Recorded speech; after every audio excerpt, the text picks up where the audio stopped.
Dear viewers, Assalamu alaikum wa rahmatullahi wa barakatuh. May Allah's peace, mercy, blessings be upon you. Welcome to Guidance, where we get the guidance from Allah Almighty, from His words, from His speech, Quran, and from the way of Prophet Muhammad, peace be upon him. From his saying, from his actions, from his traditions that he kept for us, Prophet Muhammad, peace be upon him. So, talking about the story from the Quran. What is this advice? The advice is that Allah Almighty, first of all, commanded all of us to give da'wah to non-Muslims. To give da'wah to even Muslims. What is da'wah? Da'wah means you call them, you invite them towards Islam, you let them know who is Allah Almighty, you let them know the beauty of Islam, you let them know what we do in Islam. We worship Allah Almighty. He is the only one, the Creator. He is the one who deserves to be worshipped. And you just give them in a nice way, in a simple way, what is Islam is. Even your behavior, your dealing, your smile towards Muslims and non-Muslims is an act of da'wah. It's an act of inviting them and telling them what is Islam is. Now imagine, of course, when you give da'wah, when you talk about to the people about Islam, obviously some people will listen, some people will ignore. Some people will accept, some people will reject. That's something normal. But if those are rejecting, if those who are ignoring, not only that, if those who are arguing with you back, replying you back and arguing with you, most of the time people says, well, it's no point of talking to the people, giving da'wah, people are refusing, people are rejecting, people are becoming enemy, not only rejecting and refusing and arguing, but they become enemy. What you have to do?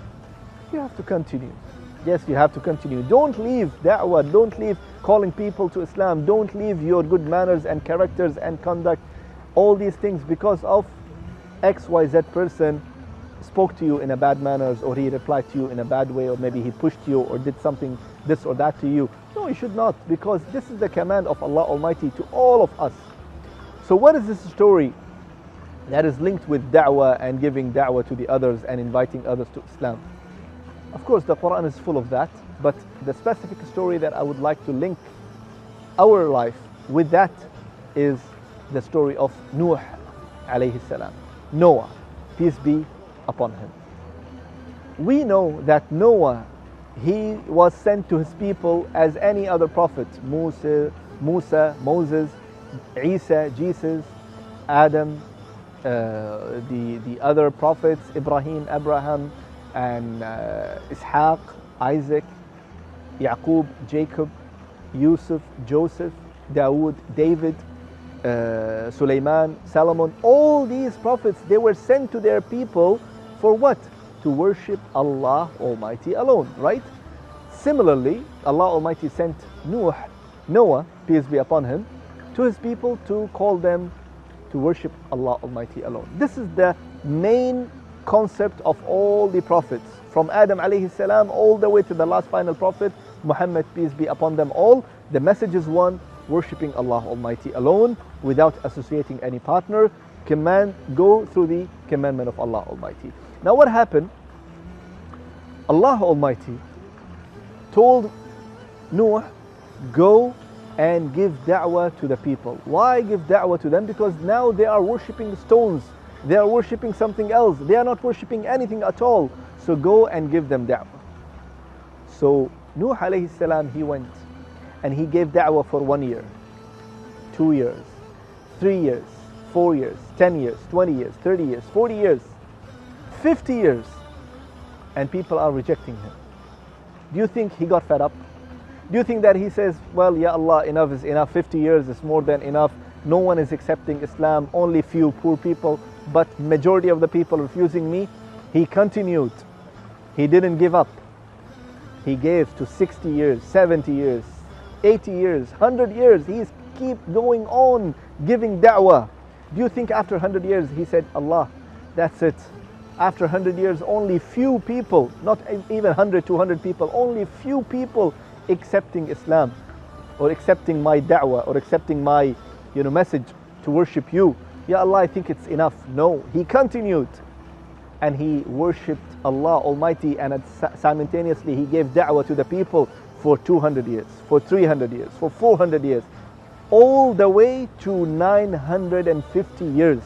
And this is what Allah Almighty said in the Quran, that he called his people, he invited his people for 950 years. Allahu Akbar. Only 950 years is dedicated for da'wah. He lived more than that, obviously, but imagine, Allah Almighty said in the Quran, وَمَا آمَنَ مَعَهُ إِلَّا قَلِيلٌ. Only few accepted his da'wah. Only few accepted his message. Only few. And the few explained in the tafsir that they are only 60 to 80 people. Allahu Akbar. 80 people, 60 people in 950 years. But yet, Nuh alayhi salam didn't get fed up, didn't get tired, and he said, Allah, my Lord, enough is enough. He continued. This is the message for me, this is the message for you. Never ever get fed up, never ever get exhausted, never ever lose the hope. You have to continue within the span of your life. Don't say, no, I cannot. No, you can, because the result is what? The result that Allah Almighty commanded him in the middle of the desert to build a ship, the Ark of Nuh. We all know that. And he built it, and he took a couple of years, and people are mocking and laughing at him. This will happen to you when you go and give da'wah, when you set up a table, when you give lectures, when you give literatures, when you talk to the people. People might laugh at you, people might mock, on you. It doesn't matter. This is what happened with Nuh alayhi salam, but he ignored. And those who believed in him, he put all of them in the ark, in that big boat, and he came in it. And then what happened? Allah Almighty opened the gates of the skies, and the water started pouring until it wiped all the non-believers. It wiped all the non-believers. And who got survival? Those who were inside this ark. Similarly, you will be protected, your family will be protected. Those who are following your instructions that is coming from Allah Almighty will be protected if you do it in a correct way and you give da'wah only and only for the sake of Allah. I ask Allah Almighty to make us among those who always call and tell people about Allah and Islam, and let them get closer to it and worship Allah alone. Assalamu alaikum wa rahmatullahi wa barakatuh.